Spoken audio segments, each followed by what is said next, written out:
கர்த்தருடைய பரிசுத்த நாமத்துக்கு மகிமை உண்டாவதாக. இந்த நாளிலும் கூட ஆண்டவருடைய செய்தியை உங்கள் மத்தியிலே பகிர்ந்து கொள்வதிலே மகிழ்ச்சியுடையவனாய் காணப்படுகிறேன். கர்த்தர் தாமே இந்த நாளிலே இந்த வார்த்தைகளை நமக்கு ஆசீர்வதித்து தருவாராக. இந்த நாளிலும் கூட நம்முடைய தியானத்துக்கு என்று சொல்லி வேதத்திலிருந்து ஒரு பகுதியை நாம் வாசிக்கலாம். எபிரேயருக்கு எழுதின நிருபம் 12ஆம் அதிகாரம் அதனுடைய 1ஆம் வாசனத்தை நாம் வாசிக்க கேட்போம். எபிரேயருக்கு எழுதின நிருபம் 12ஆம் அதிகாரம் அதனுடைய 1ஆம் வசனம்.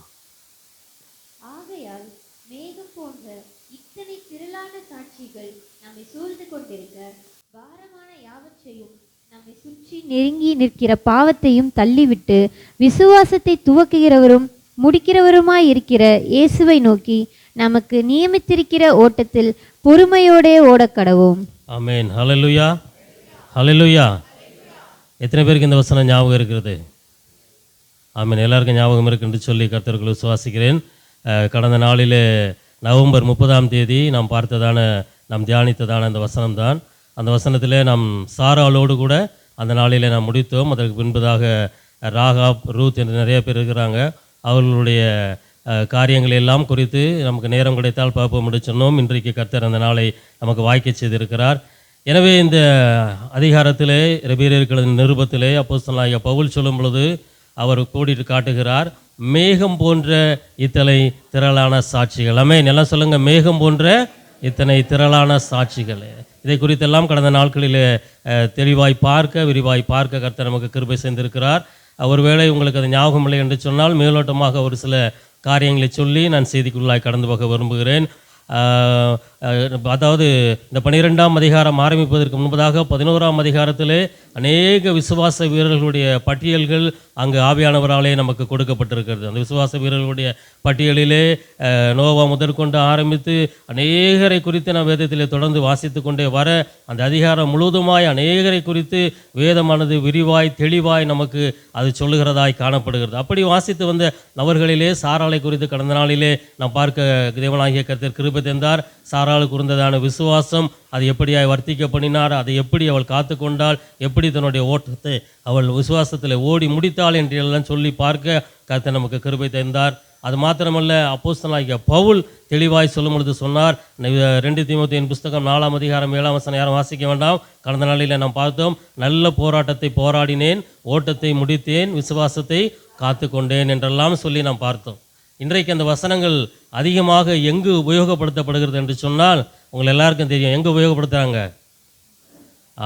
அதாவது கண்ணீரஞ்சலி போஸ்டர் அடிக்கிறாங்கல்ல, அந்த மாதிரி கிறிஸ்தவர்களுக்கு என்று சொல்லி ஒரு சில அந்த ஹோமேஜ் போஸ்டர் அடிக்கும் பொழுது அதில் மேலே அந்த டைட்டிலில் அந்த வசனம் இருக்கும், நல்ல போராட்டத்தை போராடினேன், ஓட்டத்தை முடித்தேன், விசுவாசத்தை காத்து கொண்டேன் என்று சொல்லி. ஆனால் பவுல் மரித்த பின்பு எழுதவில்லை. அவர் சிறைச்சாலையில் இருந்து கொண்டு அவர் இந்த கடிதத்தை எழுதுகிறார். அவர் உயிரோடு இருக்கும் பொழுதே அவருக்குள்ளாக அப்படிப்பட்டதான விசுவாசம் இருக்க ஆவியானவர் அவருக்கு கிருபை தந்தார். உயிரோடு இருக்கும் பொழுதே அவர் சொல்லுகிறார், நல்ல போராட்டத்தை போராடினேன், ஓட்டத்தை முடித்தேன் என்று சொல்லி. எபிரேயர்கள் நிருபம் 12ஆம் அதிகாரம் 1ஆம் வசனத்தில் பார்க்கிற வண்ணமாய் நாம் ஒவ்வொருவருக்கும் ஆண்டவர் ஒரு ஓட்டத்தை நியமித்திருக்கிறார். அது நமக்கு முன்பாக நியமிக்கப்பட்டிருக்கிறது என்று சொல்லி பார்க்கிறோம். There is a race that is set before us. ஒவ்வொருவருக்கும் முன்பதாக அந்த ஓட்டமானது அது வைக்கப்பட்டிருக்கிறது. அதை ஓடி முடிப்பது தான் இந்த கிறிஸ்துவ வாழ்க்கையிலே ஆண்டவர் நமக்கு தந்திருக்கிறதான காரியம். அதை யாரெல்லாம் ஓடி ஜெயமாய் முடித்தார்கள், யாரெல்லாம் அதில் வெற்றி பெற்றார்கள், யாரெல்லாம் அந்த ஜீவ கிரீடத்தை பெற்று கொண்டார்கள் என்று சொல்லி. காரணம், அப்போஸ்தலனாகிய பவுல் 1 கொரிந்தியர்கள் நிருபம் 9ஆம் அதிகாரம் 24ஆம் வசனத்தை யாரும் வாசிக்க வேண்டாம். கடந்த நாளில் நாம் பார்த்தோம். அங்கே அவர் சொல்லுகிறார், அழிவில்லாத ஜீவ கிரீடத்தை பெறும்படிக்கு அவர்கள் அப்படி செய்கிறார்கள், அழிவுள்ள கிரீடத்தை பெறும்படிக்கு அவர்கள் அப்படி செய்கிறார்கள், அழிவில்லாத கிரீடத்தை பெற நாம் எவ்வளவு பிரயாசப்பட வேண்டும். எனவே தான் அதுக்கு நம்ம பாஸ்ட் டைட்டில் கொடுத்தாங்க. நான் பிரசங்கம்லாம் பண்ணி முடிச்சதுக்கு அப்புறமா பாஸ்ட் அதை யூடியூப்பில் அப்லோடு பண்ணாங்க. பண்ணும் பொழுது என்ன தலைப்பு வைப்பார் அப்படின்னு பார்த்தேன். நான் சொல்லாத ஒரு தலைப்பு பாஸ்ட் வச்சுருந்தாங்க. ஆண்டவர் மூலமாக பெற்றுக்கொள்ளத்தக்கதாக ஓடுங்கள் அப்படின்னு அவங்க டைட்டில் வச்சுருந்தாங்க. அப்போ பவுல் வலியுறுத்துகிற காரியம் அதுதான். எல்லாரும் ஓடுறாங்க, ஆனால் ஒரு சிலர் தான் என்ன செய்கிறாங்க, அந்த பரிசை பெற்றுக்கொள்ளுகிறாங்க. அப்படி எல்லாரும் ஓடினாலும் பரிசை பெற்றுக்கொள்ளுகிறவர்களாக நாம் இருக்க வேண்டும் என்று சொல்லி இந்த காலை வேளையில் ஆவியானவர் சபைக்கு வலியுறுத்துகிறார். எனவே தான் தொடர்ந்து அந்த காரியங்களை குறித்து தியானிக்கவும் ஆண்டவர் நமக்கு கிருபை தந்திருக்கிறார். அந்த வசனம் அப்படியா சொல்லப்பட்டிருக்கிறது, பெற்றுக்கொள்ளத்தக்கதாக ஓடுங்கள். காரணம், அழிவில்லாத கிரீடம், ஜீவ கிரீடம் நமக்காக ஆண்டவர் வைத்து காத்திருக்கிறார். ஹல்லேலூயா. எனவே இந்த காலை வேளையில் இந்த சபைக்குள்ளாய் அமர்ந்திருக்கிற நீங்கள் ஒவ்வொருவரும் அந்த ஜீவ கிரீடத்தை பெற்றுக்கொள்ள வேண்டும் என்று சொல்லி ஆண்டவருக்குள்ளாய் உங்களை நான் உற்சாகப்படுத்துகிறேன் பிரியமானவர்களே. அன்றைய நாளிலே சாராளை குறித்து பார்க்க ஆண்டவர் நமக்கு கிருபை தந்தார். இந்த நாளிலே நாம் ஒரு பெண்மணியை குறித்து நாம் பார்க்க இருக்கிறோம். அதற்கு ஆதாரமாய் ஒரு வசனத்தை நாம் வாசிக்கலாம். எபிரேயருக்கு எழுதின நிருபம் 11ஆம் அதிகாரம் அதனுடைய 31ஆம் வசனத்தை வாசிக்க கேட்போம். வாசிக்கும் பொழுது எல்லாரும் கவனிக்கும்படியாக கேட்டுக்கொள்கிறேன். எபிரேயர் 11:31. விசுவாசத்தினாலே ராகாப் என்னும் வேசி வேவுக்காரரை சமாதானத்தோടെ ஏற்றுக்கொண்டு கீழ்ப்படியாதவர்களோட கூட சேதமாகாதிருந்தாள். ஆமென், ஹல்லேலூயா. அன்றைக்கு நம்ம சாராளை குறித்து பார்த்தோம். அது மிகவும் எல்லாருக்கும் ஒரு பிடித்த ஒரு காரியமாக இருந்திருக்கும். சாராள் என்கிற பெண்மணி ஆபிரகாமுடைய மனைவியாக இருந்தால் அவர்கள் கடந்து வந்த பாதைகள், அவர்கள் சந்தித்த சூழ்நிலைகள், அவருடைய சோதனைகள், அவைகளை எல்லாம் எப்படி அவள் மேற்கொண்டால், ஆண்டவர் மேலே எவ்வளவு விசுவாசமாக இருந்தால், அவளுடைய நிலைமைகளை ஆண்டவர் எப்படி மாற்றினார், எவ்வளவு ஆசீர்வாதமாக இருந்தார் என்று சொல்லி சாராளை குறித்து சொன்ன அதே வேதம் இங்கு ஒரு பெண்மணியை குறித்து சொல்லுகிறது. ராகாப் என்று சொல்லக்கூடியதான ஒரு பெண்மணியை குறித்து சொல்லுகிறது. ஆமென், ஹல்லேலூயா. நம்ம எல்லாருக்கும் ஒரு சாதாரணமான ஒரு சூழ்நிலையில் இருந்து அல்லது ஒரு புறஜாதியாராக இருந்திருந்து முதல் முறையாக என்ன வேதத்தை வாசிப்போம் என்று சொன்னால் என்ன சாராள் அப்படி நிறைய பேரெல்லாம் குறித்து, சிமியோனை குறித்து சொல்லப்பட்டிருக்கிறது, எப்தா குறித்து சொல்லப்பட்டிருக்கிறது, ஆபிரகாமை குறித்து சொல்லப்பட்டிருக்கிறது. இந்த விசுவாச வீரர்களுடைய பட்டியலிலே ஏன் ராகாப்பினுடைய பெயர் இடம்பெற்றது என்று சொல்லி நம்முடைய மூளை கேட்குமா கேட்காதா? கண்டிப்பாக கேட்கும். ஆமென். இவங்கெல்லாம் இவ்வளோ பெரிய விசுவாச வீரர்களாக இருந்தாங்க, சரி, அவங்க பேரெலாம் இருந்தது, ஓகே. இந்த ராகாப்பினுடைய பெயர் ஏன் இங்கே எழுதப்பட்டிருக்கிறது? காரணம், அங்கே என்ன சொல்லப்பட்டிருக்கிறது? ராகாப்பை குறித்து சொல்லும் பொழுது ராகாப் என்னும் வேசி என்று அந்த இடத்துல அவர்களுக்கு மேற்கோள் காட்டி சொல்லப்பட்டிருக்கிறது. ஒருத்தவங்களுக்கு ஒரு டைட்டில் இருக்கும். இயேசு கிறிஸ்து இருந்த காலகட்டங்களிலே, இயேசு கிறிஸ்து இந்த பூமியிலே ஜீவித்த நாட்களிலே நிறைய பேர் அந்த மாதிரி பட்டப்பேர்களோடு அவர்கள் எல்லாம் அழைக்கப்பட்டார்கள். இயேசு ஒரு வீட்டில் போய் அவர் போஜன பந்தி இருக்கிறார். மத்திய யார் வாசிக்க வேண்டாம், மத்திய எழுதின சுவிசேஷத்தில் 21ஆம் அதிகாரம் 6ஆம் வசனத்தில் ஒரு மனிதனை குறித்து நம்ம அங்கே பார்க்கிறோம். சீமோன் அவனுடைய பெயர் சொல்லியிருக்கலாம். இயேசு பெத்தானியாவிலிருந்து சீமோனுடைய வீட்டிலே அவர் போஜன பந்தி இருந்தார் என்று சொல்லி மார்க் 14ஆம் அதிகாரத்திலும் அந்த சம்பவங்கள் எழுதப்பட்டிருக்கிறது. ஆனால் அந்த சீமோனை குறித்து சொல்லும் பொழுது வேதம் எப்படி சொல்லுகிறது என்று சொன்னால், குஷ்டரோகியாக இருந்த சீமோனுடைய வீட்டிலே இயேசு போஜன பந்தி இருந்தார் என்று சொல்லி அந்த இடத்துல சொல்லப்பட்டிருக்குது. மார்க்கில் பார்த்தீங்கன்னாலும் அங்கும் அதுதான் சொல்லப்பட்டிருக்கிறது.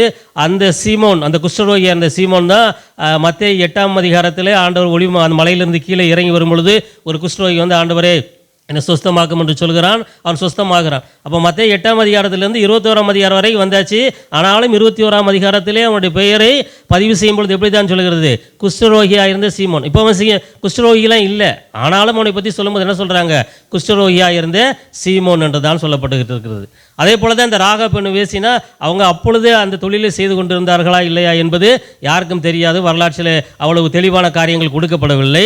ஆனால் அவங்கள பற்றி சொல்லும் பொழுது வேதம் என்ன சொல்கிறது என்று சொன்னால், விசுவாசத்தினாலே ராகாப் என்று வேசி வேவுகாரை சமாதானத்தோடு ஏற்றுக்கொண்டு கீழ்ப்படியாதவர்களோடு கூட சேதமாகாதிருந்தாள் என்று சொல்லி அந்த இடத்துல சொல்லப்பட்டிருக்கிறது.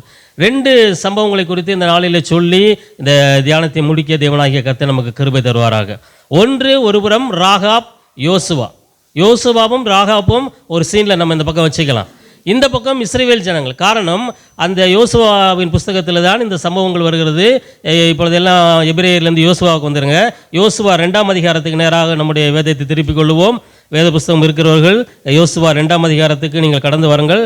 அதான் இன்றைக்கு நான் வாசிக்க போகிறோம். யோசுவா 2ஆம் அதிகாரத்தினுடைய 1ஆம் வசனத்தை வாசிக்கும்படியாக உங்களை கேட்டுக்கொள்கிறேன். யோசுவா 2:1. நூனின் குமாரனாகிய யோசுவா சித்தீமில் இருந்து வேவுக்காரராகிய 2 மனுஷரை இரகசியமாய் வேவு பார்க்கும்படி அனுப்பி, நீங்கள் போய் தேசத்தையும் எரிகோவையும் பார்த்து வாருங்கள் என்றான். அவர்கள் போய் ராகாப் என்னும் பெயர் கொண்ட வேசியின் வீட்டுக்குள் பிரவேசித்து அங்கே தங்கினார்கள். ஆமென், ஹல்லேலூயா. இங்கு நாம் பார்க்கிறோம், நூனின் குமாரனாகிய யோசுவா சித்தீமில் இருந்து வேவுகாரராகிய 2 மனுஷரை இரகசியமாய் வேவு பார்க்கும்படி அனுப்புகிறான். இந்த யோசுவா யாருன்னு சொன்னா, என்னாகமத்தின் புஸ்தகம் 13ஆம் அதிகாரத்தில் மோசே அனுப்பின 12 வேவுகாரர்களிலே ஒரு வேவுகாரனாக இருந்தவன். ஆமென். நீங்கள்லாம் பார்க்குறத பார்த்தா அந்த மாதிரி ஒரு சம்பவம் பைபிளில் இருக்கா அப்படிங்கிற மாதிரி தெரியுது. ஹல்லேலூயா. என்னாகமத்தின் புஸ்தகம் 13ஆம் அதிகாரத்தில் அந்த என்னாகமம் 13 எடுத்துக்கோங்க. யோசுவா 2 அப்படியே வச்சுக்கோங்க. அந்த சம்பவத்தை வச்சுட்டு அப்படியே இப்போ என்னாகமம் 13ஆம் அதிகாரத்துக்குள் வரும்படியாக இவங்களை கேட்டுக்கொள்கிறேன். என்னாகமம் 13ஆம் அதிகாரத்தில் வரலாம். ஏன்னா இந்த 2 அதிகாரத்தையும் தான் ஒப்பிட்டு நாம் இந்த நாளிலே பார்க்க போகிறோம். என்னாகமம் 13ஆம் அதிகாரத்தில் என்ன நடந்தது, யோசுவா 2ஆம் அதிகாரத்தில் என்ன நடந்தது, அதற்கும் ராகாபுக்கும் என்ன சம்பந்தம் என்றெல்லாம் சொல்லி இந்த நாளிலே பார்க்க தேவ ஆவியானவர் தாமே நமக்கு கிருபை பாராட்டுவாராக. இப்போ என்னாகமம் 13ஆம் அதிகாரத்துக்கு வந்துடலாம். காரணம், யோசுவா அவனுடைய புஸ்தகத்தில் 2ஆம் அதிகாரத்தில் யோசுவா 2 பேர் அனுப்புகிறான். அதற்கு காரணம் அவனுடைய உள்ளத்திலே அந்த ஏவுதல் எப்படி வந்தது, ஏன் அவன் இதை செய்தான் என்று சொன்னால், அவன் ஏற்கனவே மோசையினாலே அனுப்பப்பட்ட 12 பேரிலே ஒரு மனிதனாக அவன் இருந்தான் என்று சொல்லி பார்க்கிறோம். என்னாகமத்தின் புஸ்தகம் 13ஆம் அதிகாரம் அவனுடைய 1ஆம் 2ஆம் வசனத்தை நாம் வாசிக்க கேட்போம். கர்த்தர் மோசேயை நோக்கி எல்லாரும் கவனிங்க. நான் இஸ்ரவேல் புத்திரருக்கு கொடுக்கும் கானான் தேசத்தை சுற்றி பார்ப்பதற்கு நீ மனிதரை அனுப்பு. ஒவ்வொரு பிதாக்களின் கோத்திரத்திலும் ஒவ்வொரு பிரபுவாகிய புருஷனை அனுப்ப வேண்டும் என்றார். ஆமென், ஹல்லேலூயா. இப்போ இந்த சம்பவம் எங்கே நடக்கிறதுன்னு சொன்னால், யோசுவா 2ஆம் அதிகாரத்திலே பார்த்தீர்கள் என்று சொன்னால் அது ஒரு காலகட்டங்களிலே நடக்கிறது. இந்த என்னாகமம் 13ஆம் அதிகாரம் எப்பொழுது நடக்கிறது என்று சொன்னால், மிகச்சரியாக 40 ஆண்டுகளுக்கு முன்பதாக நடந்ததான சம்பவம். 40 ஆண்டுகளுக்கு முன்பதாக யோசுவா இருந்த நிலைமை என்ன, இந்த யோசுவா 2ஆம் அதிகாரத்திலே யோசுவா அவனுடைய நிலைமை என்ன என்பதை குறித்து இந்த நாளிலே பார்க்க போகிறோம். அப்போ 40 வருடங்களுக்கு முன்பதாக யோசுவா எங்கே இருக்கிறான் என்று சொன்னால், மோசேயுக்கு கீழே மோசேயினுடைய தலைமைத்துவத்தின் அடியிலே அவனுக்கு ஊழியக்காரனாக இருந்து கொண்டு ஆண்டவருக்காக காரியங்களை செய்கிறவனாய் அவன் காணப்பட்டான். இந்த சம்பவம் எங்கே நடக்கிறது என்று சொன்னால், பாரான் வனாந்தரத்திலே நடக்கிறது என்று சொல்லி பார்க்கிறோம். அதே என்னாகமம் 13ஆம் அதிகாரம் 3ஆம் வசனத்திலே பார்க்கிறோம். மோசே கர்த்தருடைய வாக்கின்படியே அவர்களை பாரான் வனாந்தரத்திலிருந்து அனுப்பினான். இங்கே இதை செய்யறது யார் செய்ய சொன்னது? அவ கர்த்தர் மோசேயை நோக்கி சொல்றாரு, நீ இந்த மாதிரி 12 பேர் என்ன செய்ய அனுப்பு, ஒரு கோத்திரத்துக்கு ஒருவனாக தெரிந்து கொள்ளுங்கன்னு சொல்லி பாரான் வனாந்தரத்திலிருந்து அவர்களை அனுப்புகிறான். எதற்கு? தேசத்தை சுற்றி பார்த்துவாங்க. தேசத்தை சுற்றி பார்த்துவாங்கன்னா டூர் போகிறதுக்கு, எக்ஸ்கர்ஷன் போகிறதுக்கு இல்லை, அதுவும் இதுதான், சோதித்து பார்க்கறதுக்கு தான். அந்த தேசம் எப்படி இருக்கிறது, ஜனங்கள் எப்படி இருக்கிறார்கள், எல்லாத்தையும் என்ன செய்யுங்க, போய் பார்த்துட்டு வாங்க அப்படின்னு சொல்லி பின்பு உள்ள வசனங்களிலெல்லாம் மிக தெளிவாக என்னென்னத்தை அவங்க செய்யணும்னு சொல்லி மோசே தெளிவாக அங்கே சொல்லுகிறார். அப்போ அதில் 12 பேர் இருக்கிறார்கள். அந்த 12 பேரில் ஒருவனாகத்தான் யார் இருக்கிறது என்று சொல்லி பார்க்கிறோம், இந்த யோசுவா இருந்தான் என்று சொல்லி பார்க்கிறோம். இந்த 12 பேரில் 2 பேரை குறித்து நாம் வாசிக்க போகிறோம். 6ஆம் வசனத்திலே ஒருவனை குறித்து சொல்லப்பட்டிருக்கிறது. யூதா கோத்திரத்தில் எப்புனேயின் குமாரன் காலேப். யூதா கோத்திரத்திலே எப்பிராயிம் குமாரனாகிய காலேப்பை குறித்து சொல்லப்பட்டிருக்கிறது. 8ஆம் வசனத்திலே எப்பிராயிம் கோத்திரத்தில் நூனின் குமாரன் ஓசேயா. எப்பிராயிம் கோத்திரத்தில் நூனின் குமாரனாகிய ஒசேயா. இந்த ஒசேயா என்பதுக்கு தான் ஆண்டவர் மோசே யோசுவா என்று சொல்லி பெயரை மாற்றி இருந்தான். ஒசேயா என்று சொன்னால் ரட்சிப்பு என்று சொல்லி அர்த்தம், சால்வேஷன் அப்படிங்கிற அர்த்தம்.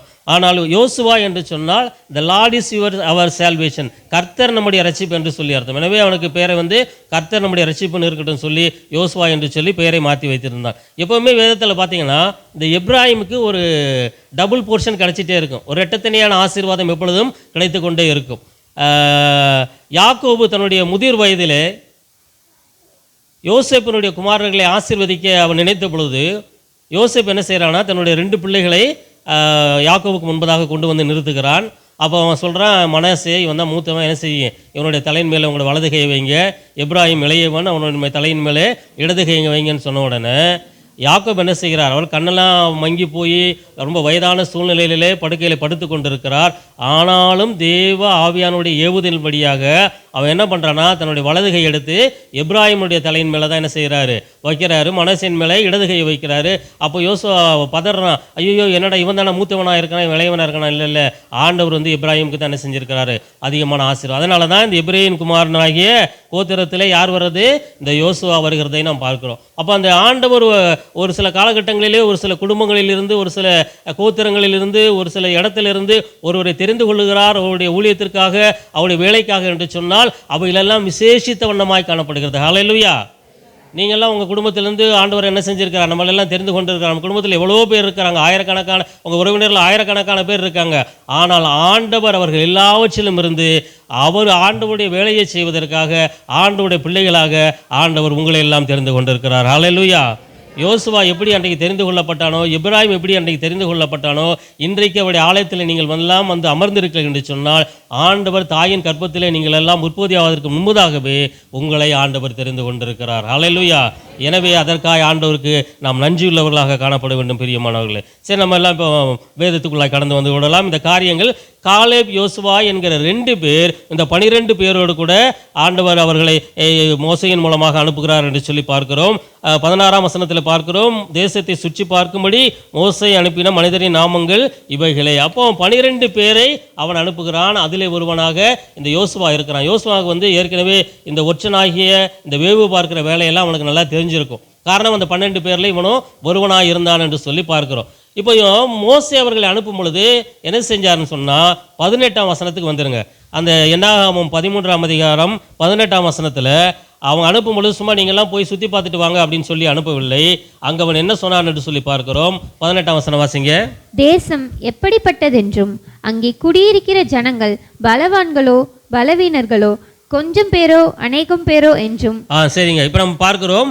அப்போ சொல்லும் பொழுது ஒரு சில காரியங்களை சொல்லி இதெல்லாம் நீங்கள் பண்ணணும்னு சொல்லியிருக்காரு. என்னென்ன காரியங்கள்னா, தேசம் எப்படிப்பட்டதென்றும் அங்கே குடியிருக்கிற ஜனங்கள் பலவான்களோ அல்லது பலவீனர்களோ கொஞ்சம் பேரோ அநேகம் பேரோ என்றும், அவர்கள் குடியிருக்கிற தேசம் எப்படிப்பட்டது, நல்லதோ கெட்டதோ என்றும், பட்டணங்கள் எப்படிப்பட்டது, கூடாரங்களில் குடியிருக்கிறவர்களோ கோட்டைகளில் குடியிருக்கிறவர்களோ, நிலம் எப்படிப்பட்டதோ, வளப்பமானதோ இழப்பமானதோ, விருட்சங்கள் உண்டோ இல்லையோ என்றும் பாருங்கள். தைரியம் கொண்டிருந்து தேசத்தின் கனிகளிலே சிலவற்றை கொண்டு வாருங்கள் என்றான். அக்காலம் திராட்சை செடி முதல் பழம் பழுக்கிற காலமாக இருந்தது.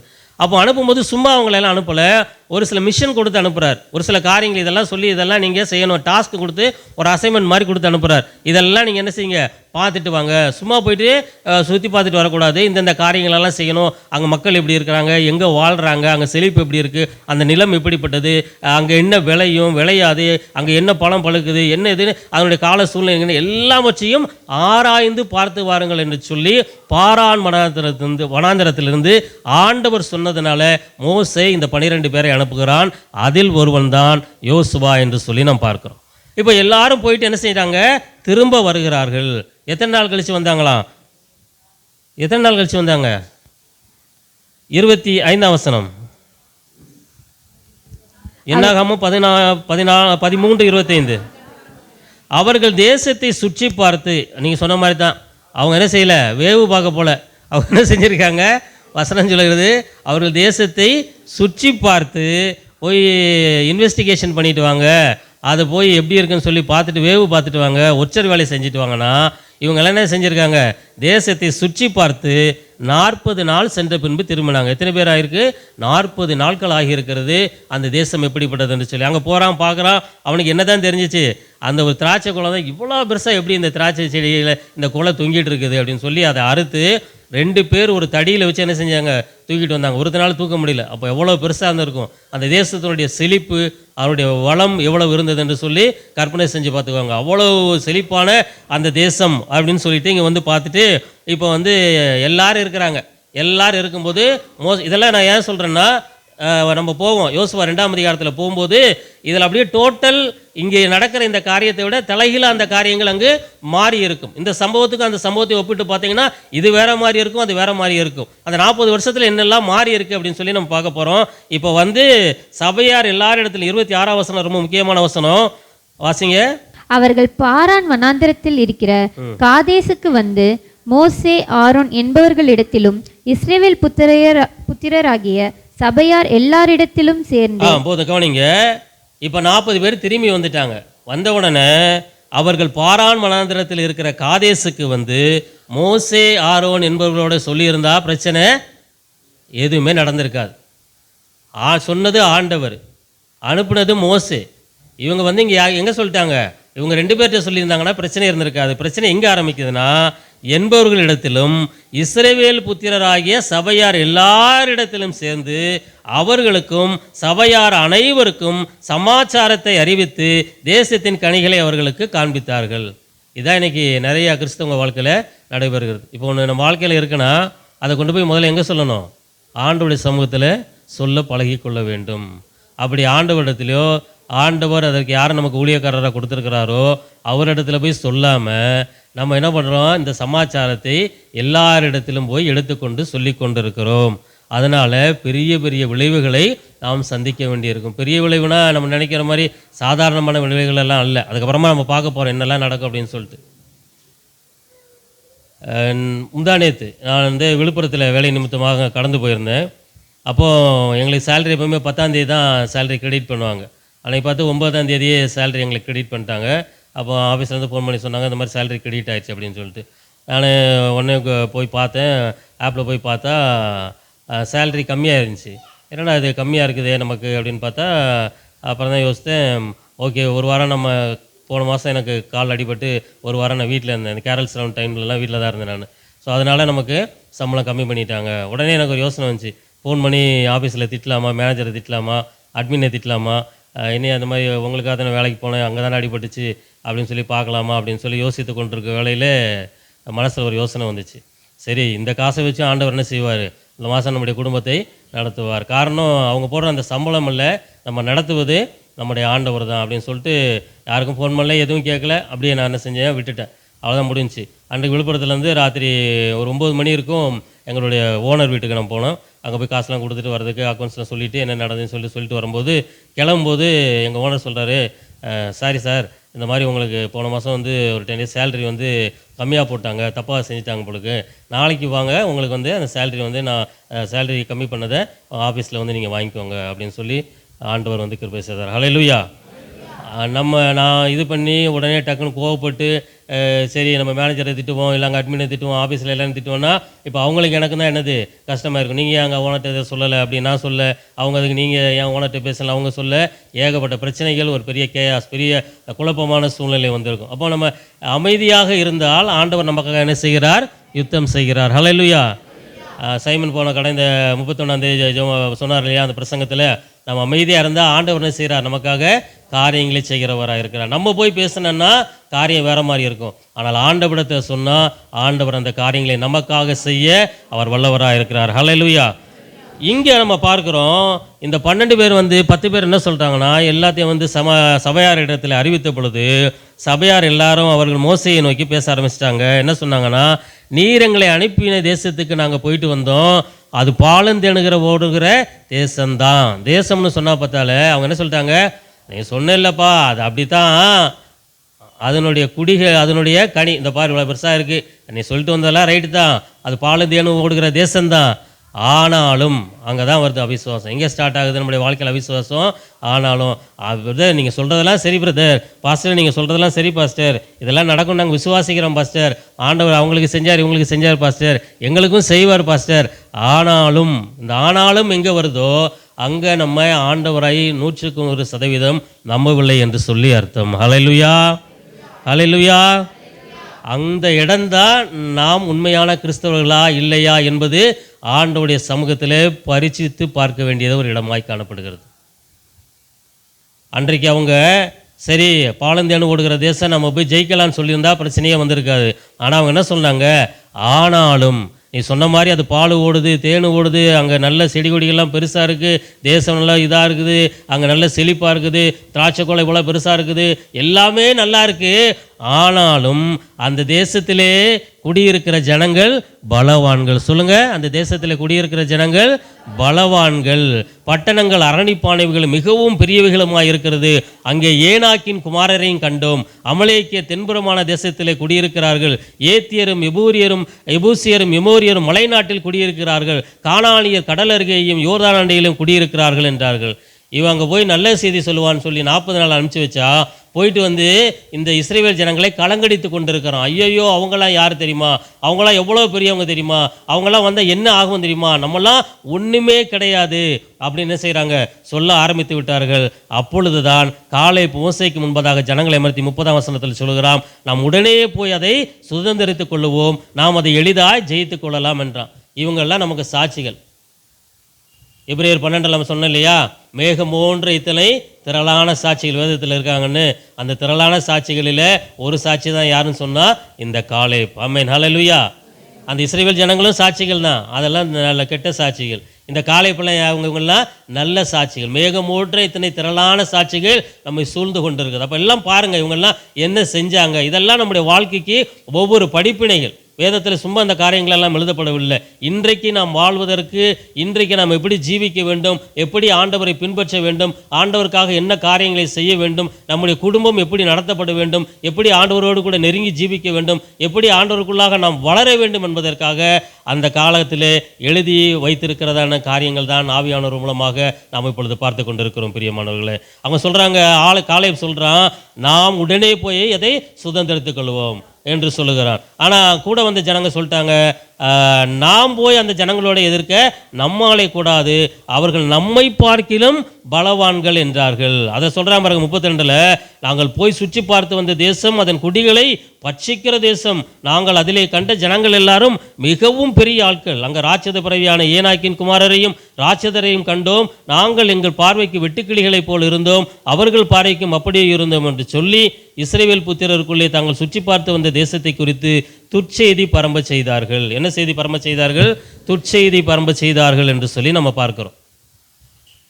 அப்போ அவங்களுக்கு இருந்த விசுவாசத்தை பாருங்க. 2 குறிப்பிட்ட பேர், காலேப், யோசுவா, அவங்க என்ன பேசுகிறாங்க, மிச்சம் இருக்கிற 10 பேர் என்ன பேசுகிறாங்க. இந்த 10 பேர் ஏதோ புறஜாதியான ஜனங்க, ஆண்டவர்னா யாருமே அவங்களுக்கு தெரியாது, அதனால் அவங்க அப்படிலாம் பேசிட்டாங்க. அப்படி இல்லை. இந்த 12 பேருமே இஸ்ரவேல் பாளையத்துக்குள்ளே இருக்கிறதான ஜனங்கள். இந்த 12 பேருமே ஆண்டவராலே தெரிந்து கொள்ளப்பட்டதான ஜனங்கள். இந்த 12 பேருமே ஆண்டவர் தன்னுடைய பலத்த கையினாலும் ஓங்கிய புயத்தினாலும் 400 வருஷத்துக்கு மேலே எகிப்தில் அடிமைப்பட்டு இருந்த பொழுது அவர்களை அங்கிருந்து அற்புதங்களினாலும் அடையாளங்களினாலும் வெளியே கொண்டு வரும்போது இருந்ததான இந்த ஜனங்கள் தான் இந்த 12 கோத்திரமும். ஆனால் இன்றைக்கு சூழ்நிலை வேறவா இருக்கிறது. அவங்க சொல்கிறது வேற இருக்கிறது, இவங்க சொல்லுவது வேற இருக்கிறது. நாம் ஒரே ஆண்டவரை ஆராதிக்கலாம், ஒரே ஆலயத்திற்குள் வரலாம், ஒரே மாதிரி இருக்கலாம், ஒரே மாதிரி உடைகளை உடுத்தலாம், ஒரே மாதிரி பாடல்களை பாடலாம், ஒரே மாதிரி நாம் செய்திகளை கேட்கலாம். ஆனால் 10 பேருடைய சிந்தனை வேற மாதிரி இருந்தது, 2 பேருடைய சிந்தனை வேற மாதிரி இருக்கிறது. நம்ம அந்த 10 பேரில் ஒரு ஆளாக இருக்க போகிறோமா, இல்லை அந்த 2 பேரில் ஒரு ஆளாக இருக்க போகிறோமா என்று சொல்லி இந்த காலை வேளையில் உங்களை நீங்களே கேள்வி கேட்டுக்கொள்ளுங்கள். கர்த்தர் தாமே உங்களுக்கு கிருபை தருவாராக. ஹல்லேலூயா. அந்த 10 பேரில் ஒருத்தராக நம்ம இருக்கக்கூடாது, அந்த 2 பேரிலே ஒருவராக இருக்க தேவ ஆவியானவர் இந்த காலையில் கிருபை தருவாராக. ஹல்லேலூயா. அப்போ 14ஆம் அதிகாரம் 1ஆம் வசனத்தில் நாம் பார்க்கிறோம், சபையார் எல்லாரும் கூக்குரலிட்டு புலம்பினார்கள், ஜனங்கள் அந்த முழுவதும் அழுது கொண்டிருந்தார்கள். அப்போ ஒருத்தர் சொல்கிற செய்தி ஒரு முழு தேசத்தையுமே கிட்டத்தட்ட 18 லட்சத்துக்கு மேலே, இப்போ ஒரு 20 லட்சம் பேர் இருப்பாங்கன்னு வச்சுக்கோங்க, அந்த 20 லட்சம் பேரையும் கலங்கடித்தது. முழுவதும் அழுது கொண்டிருந்தார்கள் என்று சொல்லி வேதத்தில் பார்க்கிறோம். அப்போது ஒருத்தர் கொண்டு வந்த ஒரு கெட்ட செய்தி எப்படி எல்லாம் மாற்றுகிறது என்று சொல்லி பாருங்கள். இன்றைக்கும் நான் மற்றவர்களுக்காக ஜெபிக்கும் பொழுது இல்லை யாராவது நம்மள்ட்ட அவங்க பிரச்சனையை சொல்கிறாங்க அப்படின்னு சொன்னால் அவங்களுக்காக ஜெபம் பண்ணுங்கள், விசுவாசமான வார்த்தைகளை சொல்லுங்கள், நல்ல பாசிட்டிவான வார்த்தைகளை சொல்லுங்கள். ஐயோ பிரதர் அது எப்படி தெரியுமா, அவங்க அப்படி தான் இருந்தாங்க, அவங்களுக்கு இப்படி ஆச்சு தெரியுமா, அவங்க அப்படி இருந்தாங்க, அவங்க ஒன்றும் இல்லாமல் போயிட்டாங்க தெரியுமா, இப்படிப்பட்டதான ஒரு நெகட்டிவ் வார்த்தைகள், ஒரு எதிர்மறையான வார்த்தைகள் உங்கள் வாயிலிருந்து ஒருபோதும் வரக்கூடாது. அவிசுவாசம் வார்த்தைகள் தேவனுடைய பிள்ளைகளுடைய வாயிலிருந்து ஒரு நாளும் வரக்கூடாது. விசுவாசமான வார்த்தைகள் தான் இருக்க வேண்டும். ஒருத்தர் நீங்கள் காயப்படுத்தக்கூடாது, அவங்களை காயங்களை கட்டுகிறவர்களாக நாம் காணப்பட வேண்டும். ஒருவேளை அவர்கள் சோர்வுற்று இருப்பார்கள் என்று சொன்னால் அவர்களை பலப்படுத்துகிறவர்களாக, அவர்களை உற்சாகப்படுத்துகிறதான வார்த்தைகள் உங்கள் வாயிலிருந்து புறப்பட வேண்டும். பிரியமானவர்களே, ஹல்லேலூயா. அன்றைக்கு அந்த 10 பேர் கொண்டு வந்ததான காரியம் அந்த 20 லட்சம் ஜனங்களையும் என்ன செய்கிறது, முழுவதும் அழுது கொண்டு இருக்கிறது என்று சொல்லி பார்க்கிறோம். அதனால என்ன விளைந்தது என்று சொல்லி 2ஆம் வசனத்தை வாசிக்கும் பொழுது கவனிங்க. 2ஆம் வசனத்தை வாசிங்க. இஸ்ரவேல் புத்திரர் எல்லோரும் மோசேக்கும் ஆரோனுக்கும் விரோதமாக முறுமுறுத்தார்கள். சபையார் எல்லோரும் அவர்களை நோக்கி, எகிப்து தேசத்திலே செத்து போனோமே ஆனால் நலமாயிருக்கும், இந்த வனாந்திரத்திலே நாங்கள் செத்தாலும் நலம். ஆமென், ஹல்லேலூயா. இவங்க ஒரு முடிவுக்கு வந்துட்டாங்க. என்ன செஞ்சிட்டாங்கன்னா, அவ்வளோதான், ஆண்டவன் நம்மளை கொண்டு வந்து இந்த நடு பாரான் வனாந்தரத்தில் வச்சு என்ன செய்ய போகிறாரு, நம்ம கொல்ல போகிறாரு. அவங்களுக்கு அதான் அந்த முடிவுக்கு வந்துட்டாங்க. ஃபைனல் இதுதான், இன்றைய நாள் தான் நம்முடைய வாழ்க்கையினுடைய கடைசி நாட்கள். நம்ம ஒரு காலத்திலும் ஆண்டவர் சொன்ன அந்த கானான் தேசத்துக்குள்ளே நம்ம போகவே போகிறதில்லைன்னு சொல்லிட்டு அவங்க என்ன சொல்கிறாங்க பாருங்கள், எகிப்து தேசத்திலே நாங்கள் செத்து போயிருந்தா நல்லா இருக்குமே, இந்த வனாந்தரத்தில் வந்தால் எங்களை சாக சொல்கிறோம். அங்கேயாவது ஒரு நாடு இருந்துச்சு, அங்கே ஒரு ராஜா இருந்தான், அவன் ஏதாவது ஒன்று கொடுப்பான், அதை சாப்பிட்டுட்டு அவன் எங்களை அடிமைப்படுத்தினாலும் கொடுமைப்படுத்தினாலும் 3 வேளை சோறு போட்டான், நல்லா சாப்பிட்டுட்டு நாங்கள் நல்லா அந்த எகிப்து தேசத்தில் இருந்தோமே, இந்த பாரான் வனாந்தரத்தில் எங்களை கொண்டு வந்து இந்த மாதிரி பண்ணுறீங்களே. அதுக்கு அடுத்து சொல்கிற பாருங்க, நாங்கள் பட்டயத்தால் மடியும் பிடிக்கும், எங்கள் பெண்ஜாதிகள் பிள்ளைகள் கொள்ளையாகும் பிடிக்கும், கர்த்தர் எங்களை இந்த தேசத்துக்கு கொண்டு வந்தது என்ன. அப்போ கடைசியில் யாரை ப்ளேம் பண்ண ஆரம்பிச்சிட்டான், கர்த்தர் எங்களை இந்த தேசத்துக்கு கொண்டு வந்தது என்ன? அப்போ நம்ம விசுவாசத்தில் கொஞ்சம் கொஞ்சமாக குறைஞ்சி நமக்கு எதிராக நடக்கிற காரியங்கள் எல்லாம் நம்ம பார்க்கும் பொழுது எதுவுமே நமக்கு சாதகமாக இல்லை, எல்லாம் நமக்கு எதிராக இருக்கிறது, நமக்கு எதிராக பெரிய பெரிய காரியங்கள் இருக்கிறது என்று சொல்லுவோம். அந்த நேரத்தில் நம்முடைய விசுவாசம் குறைஞ்சி போய் கடைசியில் நம்ம யாரை ப்ளேம் பண்ண ஆரம்பிச்சிடறோம்? முதல்ல என்ன பண்ணுவோன்னா, அப்பா அம்மா சரியில்லை, வளர்த்தவங்க சரியில்லை, நான் படித்த ஸ்கூல் சரியில்லை, அந்த டீச்சர் சரியில்லை, நான் வேலை பார்த்த வேலை அந்த ஸ்தலம் சரியில்லை, நான் பார்க்குற வேலை சரியில்லை, அவன் சரியில்லை, இவன் சரியில்லைன்னு சொல்லி கடைசியில் எங்கே வந்து நம்ம நிற்போம் அப்படின்னு சொன்னால் கர்த்தர் சரியில்லை. ஆமென். இன்னைக்கு இன்னும் ஆமென் ரொம்ப கம்மியாயிடுச்சு. நீங்கள்லாம் பார்த்தா ரொம்ப பரிசுத்தவான்கள் மாதிரி, அந்த மாதிரிலாம் நாங்கள் ஒரு நாள் கூட சொன்னதே இல்லை அப்படிங்கிற மாதிரி இருக்குது. இவங்க என்ன சொல்லிட்டாங்க? கர்த்தர் எங்களை இந்த தேசத்துக்கு கொண்டு வந்தது என்ன? ஆண்டவர் சொன்னார், உபாகமத்தின் புஸ்தகம் 7ஆம் அதிகாரத்தில் அவர் சொல்கிறாரு, எத்தனை ஜாதிகள் அங்கேருந்து அவர் வந்து அனுப்பினார் அப்படின்னு சொல்லி. உபாகமம் 7ஆம் அதிகாரம் 1ஆம் வசனம் வாசிங்க. உபாகமம் 7ஆம் அதிகாரம்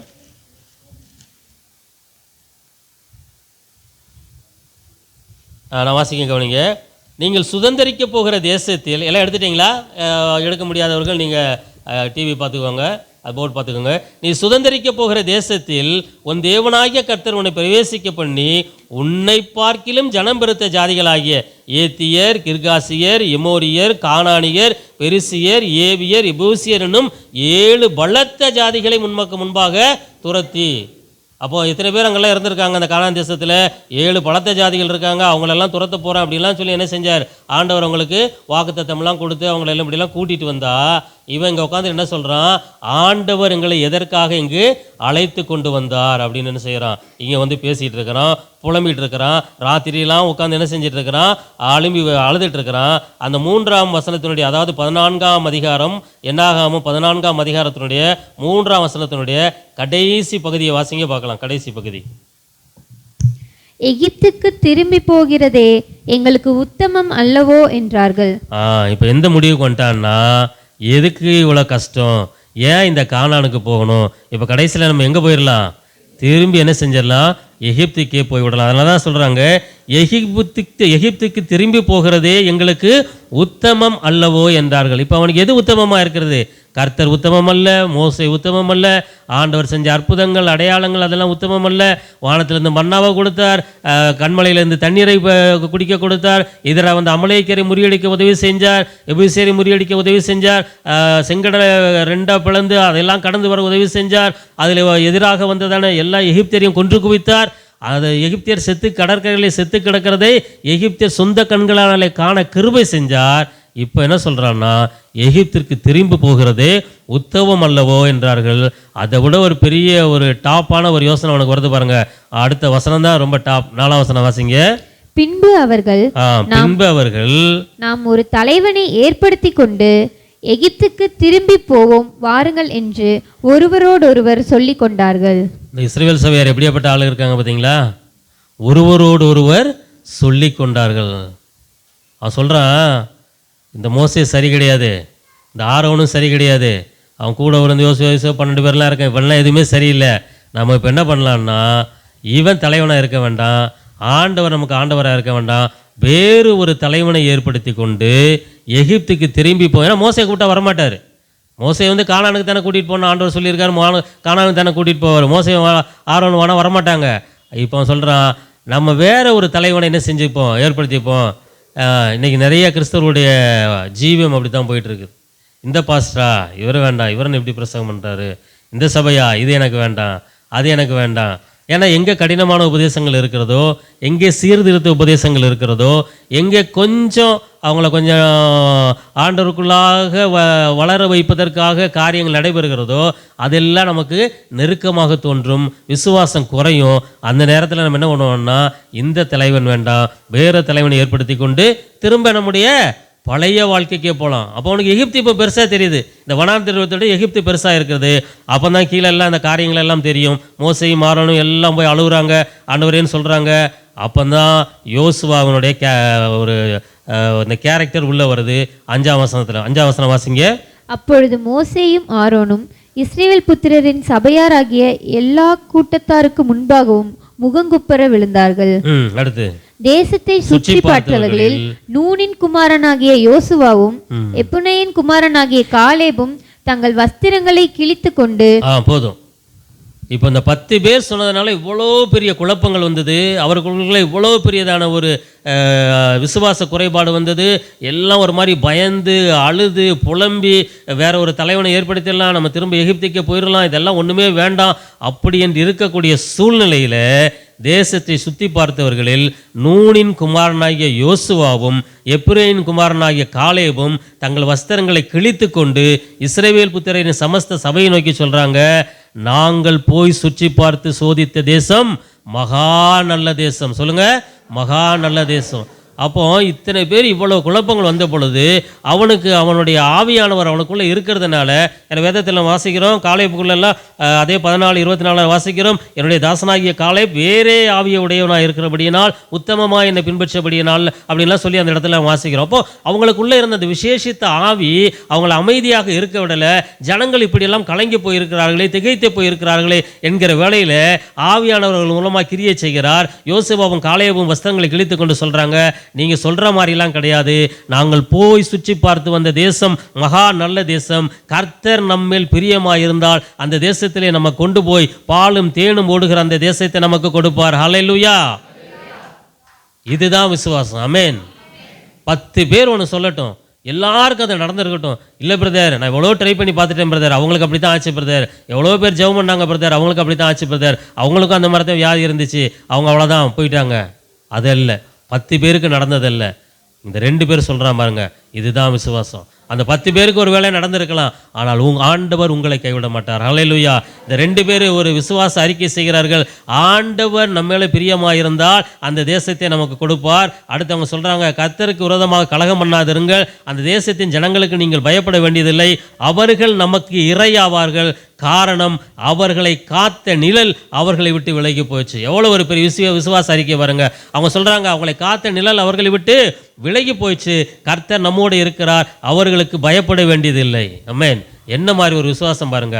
10 பேர் ஒரு சைடு இருந்து 2 பேர் இருந்தால் இப்போ எல்லா இடத்துல என்ன பண்ணுவாங்க, இப்போ ஒரு காரியத்தை நம்ம சர்ச்சில் அனௌன்ஸ்மெண்ட் பாஸ்டர் பண்ணுறாரு அப்படின்னா, இதெல்லாம் இத்தனை தேதி வைக்கலாம், இல்லை ஒரு 8 மணிக்கு ஆராதனை வைக்கலாம், எல்லாம் கை தூக்குங்கன்னா ஒரு 30 பேர் கை தூக்குறாங்க. 10 மணிக்கு வைக்கலாம், ஒரு 4 பேர் தான் கை தூக்குறாங்கன்னா என்ன பண்ணுவோம், அந்த 30 பேர் சொன்னதான் என்னது எடுபட்டு போகும். அது மனிதனுடைய கால்குலேஷன் இல்லையா. எது அதிகமாக இருக்கோ, மெஜாரிட்டி எங்கே இருக்கோ அதுதான். இங்கே நம்ம சொல்கிறாங்க, கர்த்தருக்கு விரோதமாக மாத்திரம் கலகம் பண்ணாதிருங்கள், அவர்களை காத்த நிழல் அவர்களை விட்டு விலகி போயிடுச்சு என்று சொன்ன பொழுது இஸ்ரவேல் ஜனங்க மறுபடியும் என்ன பண்ணிட்டாங்கன்னா 10ஆம் வசனத்தில் அவர்கள் மேல் கல்லெறிய வேண்டும் என்று சொன்னார்கள். இவ்வளவு சொல்லியும் இவ்வளவு செஞ்சும் இவ்வளவு விசுவாச அறிக்கை பண்ணால் இவன் உட்காந்துட்டு என்ன பண்ணுறான்னா, இவனுக்கு அப்பமும் இவன் மனஸ்தாபப்படலை, அவன் மனம் திரும்பலை, அவன் அவங்க மேலேயே கல்லெறிய வேண்டும் என்று செய்தார்கள். அப்போ ஆண்டவர் இன்டர்ஃபியர் ஆகிறாரு, இந்த எவ்வளோ நாள் இந்த ஜனங்க கூட நான் போராடுறது, இதெல்லாம் வேண்டாம், நீ விலகி போகிற மோசே, இவங்களெல்லாம் நான் ஒரேடியாக கொண்டுறேன் அப்படின்னு சொன்ன பொழுது மோசே 15ஆம் வசனத்தில் சொல்கிறான், நேரமில்லை, நான் வாசித்து கடந்து போகிறேன், ஒரே மனிதனை கொல்லுகிறது போல இந்த ஜனங்கள் எல்லாரையும் நீ கொள்வீரானால் புறஜாதியாருக்கு உம்முடைய கீர்த்தியை கேட்டிருக்க புறஜாதியார் என்ன சொல்லுவாங்கன்னா, கர்த்தர் அந்த ஜனங்களுக்கு கொடுப்போம் என்று ஆணையிட்டு இருந்த தேசத்தில் அவங்களை கொண்டு போய் விடக்கூடாதே போனபடியினால் அவர்களை வனாந்திரத்தில் கொண்டு போட்டார்னு சொல்லிடுவாங்க ஆண்டவரை. அதனால் தயவு செஞ்சு நீங்கள் மன்னியும் என்று ஆண்டவருடைய சமூகத்தில் அவன் வேண்டிக் கொண்டான். அந்த திறப்பின் வாசலில் நின்றான். அப்படி நின்னதுனால 20ஆம் வசனத்தில் ஆண்டவர் சொல்கிறார், உன் வார்த்தையின்படியே மன்னித்தேன். இப்போ ஆண்டவருக்கு மனசெல்லாம் இல்லை உங்களை மன்னிக்கணுன்ட்டு, ஆனால் சொல்கிறாரு, உன் வார்த்தையின்படியே நீ கேட்ட அதனால மன்னித்தேன்னு சொல்லிட்டு, அதனால தான் நான் சொன்னேன், அவர் உளப்பூர்வமாக என்ன செய்யலை, அவங்கள மன்னிக்கலை. மன்னிச்சிருந்தா விட்டுருப்பார்ல, நீ சொல்லிட்ட அதனால நான் மன்னிக்கிறேன் அப்படின்னு மன்னிச்சுட்டு ஆண்டவருக்கு முடியல, அடுத்து சொல்ல ஆரம்பிச்சிட்டார். அப்படியே முடிச்சிருந்தாருன்னா அதோட சாப்டர் முடிஞ்சிருக்கும், ஜனங்கள் எல்லாம் கானான் தேசத்துக்கு போயிருப்பாங்க, 40 நாளில் போய் சேர்ந்துருப்பாங்க. ஆனால் அதுக்கடுத்து சொல்கிறாரு, உன் வார்த்தையின்படியே மன்னித்தேன் சொல்லிட்டு சொல்கிறாரு, பூமியெல்லாம் கர்த்தருடைய மகிமையினால் நிறைந்திருக்கும் என்று என்னுடைய ஜீவனை கொண்டு சொல்கிறேன், என் மகிமையையும் நான் எகிப்தின் வனாந்திரத்திலும் செய்த என் அடையாளங்களை கண்டிருந்தும் என் சத்தத்துக்கு செவிகொடாமல் இதோடு 10 முறை என்னை பரீட்சை பார்த்த மனிதர் சொல்கிறார். 2 முறை 10 முறை பரீட்சை பார்த்த மனிதர். அப்போ அவங்கள இஸ்ரவேல் ஜனங்க எண்ணிகிட்டே இருந்திருக்க மாட்டாங்க. மாறாவில் பரீட்சை பார்த்தாங்க, காடை கிடைக்கலன்னு பரீட்சை பார்த்தாங்க, எங்களுக்கு மாம்சம் கிடைக்கலன்னு பரீட்சை பார்த்தாங்க, தண்ணி இல்லைன்னு பரீட்சை பார்த்தாங்க, இப்படி எத்தனை இடத்துல பரீட்சை பார்த்தாங்கன்னு ஒவ்வொரு டைமும் ஆண்டவர் எண்ணிகிட்டே இருந்திருக்கார். இவெல்லாம் மறந்துட்டான். ஆண்டவருக்கு மன்னிச்சாச்சு, ஜெபம் பண்ணோம், ஆண்டவர் மன்னிச்சிட்டாரு. அடுத்து மனம் திரும்பணும், ஆண்டவர் மன்னிச்சிட்டாரு. ஓகே, இந்த காரியத்தில் ஆண்டவர் மன்னிச்சிட்டாரு, அந்த காரியத்தில் ஆண்டவர் மன்னிச்சிட்டாரு. ஆண்டவர் அங்கே எண்ணி வச்சுட்டு இருந்திருக்காரு. ரைட்டு, 1 2 3 4ன்னு கரெக்டாக எண்ணிட்டு வந்து இப்போ சொல்கிறாரு, இதுதான் டைம். இப்போ சொல்கிறாரு, இதனோடு 10 முறை என்னை பரிச்சயத்தை பார்த்த மனிதரில் ஒருவரும் சொல்லிட்டார். என்ன சொல்கிறார்? அங்கே சொல்லிட்டார் மன்னித்தேன்ட்டு. மன்னிச்சாருன்னா விட்டுருப்பார்ல, ஆனால் விடலை. சொல்கிறாரு, 10 முறை பரிச்சயத்தை பார்த்த மனிதரில் ஒருவரும் அவர்கள் பிதாக்களுக்கு நான் ஆணையிட்டு கொடுத்த தேசத்தை காண மாட்டார்கள். எனக்கு கோபம் உண்டாக்கினவர்கள் ஒருவரும் அதை காண மாட்டார்கள். ஆமென். ஆண்டவர் நீதி செய்யக்கூடியவர். ஹல்லேலூயா.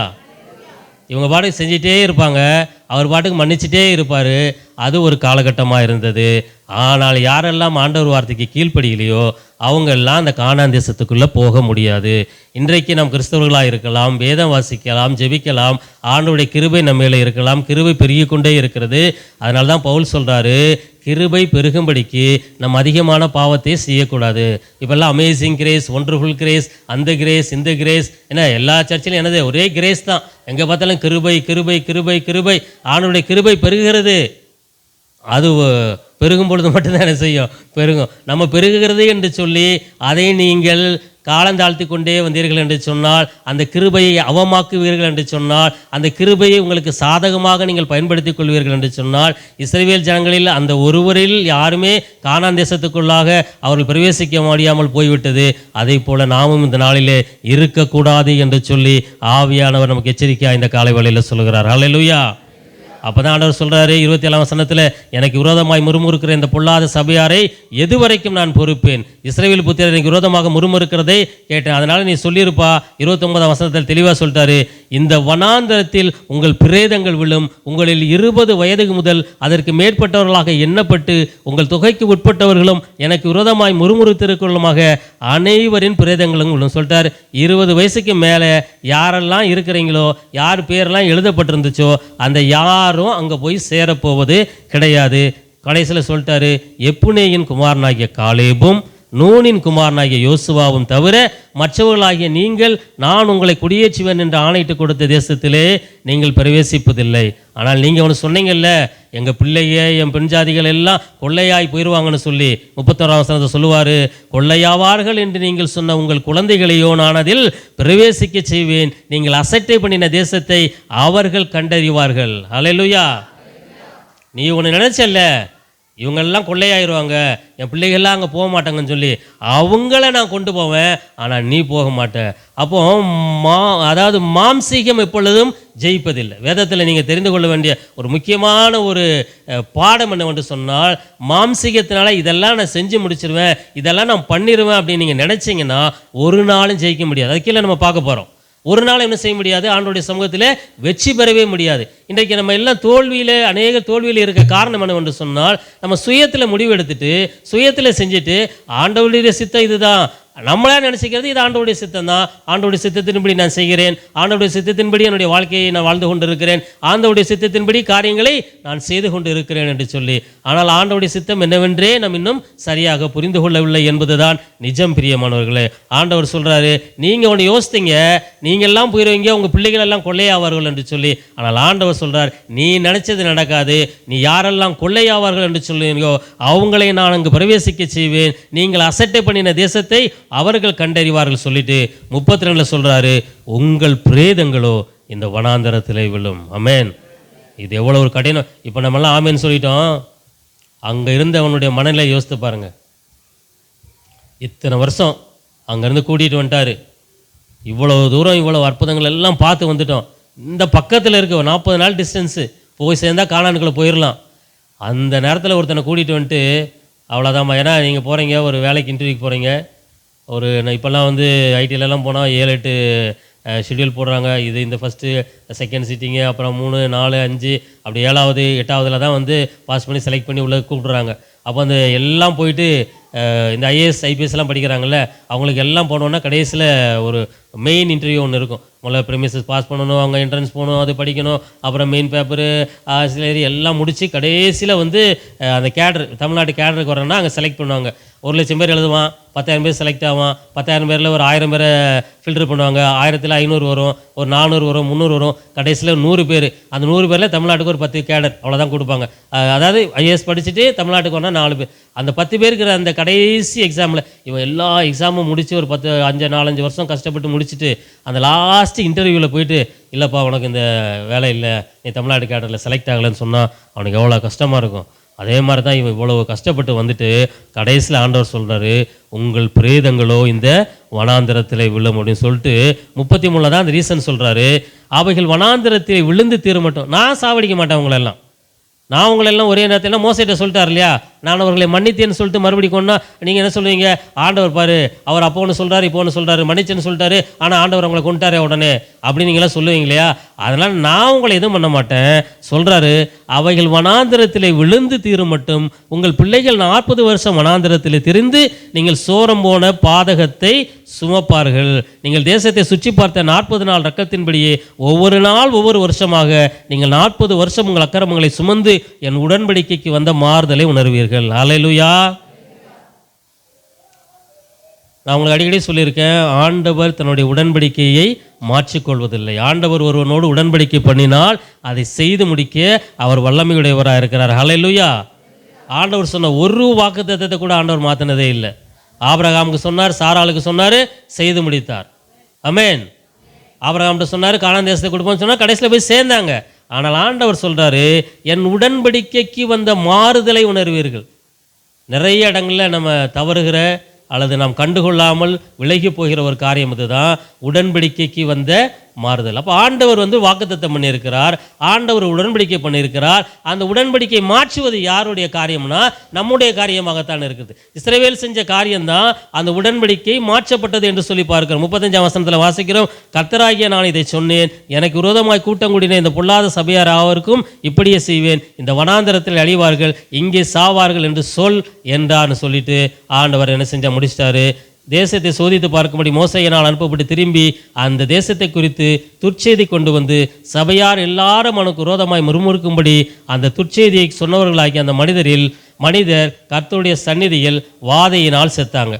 இப்போ 10 பேர் கெட்ட செய்தி கொண்டு வந்தாங்கல்ல, அந்த 10 கோத்திரத்தை சேர்ந்தவர்கள் ஆண்டவருடைய சமூகத்தில் எங்கே செத்தாங்களாம், கர்த்தருடைய சந்நிதியில் வாதையினால் செத்தார்கள் என்று சொல்லி பார்க்கிறோம். நூனின் குமாரனாகிய யோசுவாவும் எப்புனையின் குமாரனாகிய காலேபு மாத்திரம் உயிரோடு கூட இருந்தார்கள் என்று சொல்லி நாம் பார்க்கிறோம். பிரியமானவர்களே, அப்போ இங்கே இதிலிருந்து நீங்கள் தெரிந்து கொள்ள வேண்டிய ஒரு காரியம் என்னவென்று சொன்னால், 12 பேர் போனாங்க, ஆனால் 2 பேரால் மாத்திரம்தான் அந்த காரியத்தை கர்த்தரோடு கூட ஒப்பிட்டு பார்க்க முடிந்தது. கர்த்தருடைய வல்லமை என்ன, ஆண்டவர் என்றால் யார், அவர் எப்படிப்பட்டவர், அவருடைய வல்லமை என்ன, அவருடைய பராக்கிரமம் என்ன, அவருடைய குணாதிசயம் என்ன, அவர் எவ்வளவாய் ஜனங்களை நேசிக்கிறார், அவருடைய மகத்துவம் என்ன என்று சொல்லி அந்த 2 பேரால் மாத்திரம்தான் உணர்ந்து கொள்ள முடிந்தது. அந்த 10 பேர் ஆண்டவரை பார்க்கல, அங்கிருந்த ஜனங்களை பார்த்தாங்க, அந்த தேசத்தை பார்த்தார்கள், அந்த கோட்டையை பார்த்தார்கள், எதிரியை பார்த்தார்கள். அவர்கள் மாத்திரம்தான் அவர்களுடைய கண்களுக்கு தெரிந்தது. அவ்வளவு பெரிய ஆண்டவரை அவர்கள் மறந்து விட்டார்கள். பிரியமானவர்களே, ஆனால் இந்த 2 பேர் அவங்க எல்லாத்தையும் பார்க்கல. ஆண்டவர் பராக்கிரமுடையவர், ஆண்டவர் நம்ம மேலே பிரியமாக இருந்தால் அவங்களாம் ஒன்றுமே கிடையாது, அவங்களெல்லாம் நம்ம எளிதிலே ஜெயிக்கலாம் என்று சொல்லி அவங்க சொன்னாங்க. பிரியமானவர்களே, இதெல்லாம் முடிந்தது என்பதாக கடைசியாக ஒரு வசனம் வாசிக்கலாம். மோசே அவர்கள் நோக்கி 41ஆம் வசனத்தில், நீங்கள் இப்படி கர்த்தரின் கட்டளையை மீறுகிறது என்ன, அது உங்களுக்கு வாய்க்காது. இவர் சொல்றது காரணம் என்ன தெரியுமா? 39ஆம் வசனத்தில் வாசிக்கிறோம். வாசிங்க 39, எல்லாம் கவனிங்க. 39ஆம் வசனம். மோசே இந்த வார்த்தைகளை இஸ்ரவேல் புத்திரர் அனைவரோடும் சொன்னபோது ஜனங்கள் மிகவும் துக்கித்தார்கள். அடுத்து, அதிகாலமே அவர்கள் எழுந்திருந்து, நாங்கள் பாவம் செய்தோம், கர்த்தர் வாக்குத்தத்தம் பண்ணின இடத்துக்கு நாங்கள் போவோம் என்று சொல்லி மலையின் உச்சியில் ஏற துணிந்தார்கள். ஹல்லேலூயா. ஒரு சத்தமா ஒரு ஹல்லேலூயா, ஹல்லேலூயா. இப்போ எல்லாம் முடிஞ்சிருச்சு. அதிகாலையில் எந்திரிச்சாங்க. எந்திரிச்ச உடனே எல்லாம் காலையில் எழுந்திரிச்ச உடனே சொல்லுவாங்க இல்லையா, அப்பா இன்னையிலேருந்து இதை நான் செய்ய மாட்டேன். எல்லாம் சொல்லுங்கள், இன்னையிலேருந்து எத்தனை டைம் சொல்லியிருப்போம், இன்னையிலேருந்துப்பா நான் ஜிம்முக்கு போக போகிறேன், காலையிலேருந்து சொல்லுவோம் இல்லையா, இன்னையிலேருந்து நான் காலையில் எழுந்து படிக்க போகிறேன், இன்னையிலேருந்து நான் இதை செய்ய போகிறேன், இன்னையிலேருந்து டயட் ஃபாலோ பண்ண போகிறேன், எத்தனை தீர்மானம் நம்ம எடுக்கிறோம் இன்னையிலேருந்து அப்படின்னு சொன்ன மாதிரி இவங்க காலையில் எழுந்திரிச்ச உடனே ஒரு ஞானம் அவங்களுக்குள்ள உதிச்சிருச்சு. உடனே அதிகாலமே எழுந்திருந்து நாங்கள் பாவம் செஞ்சோம். எப்போ தெரியுது?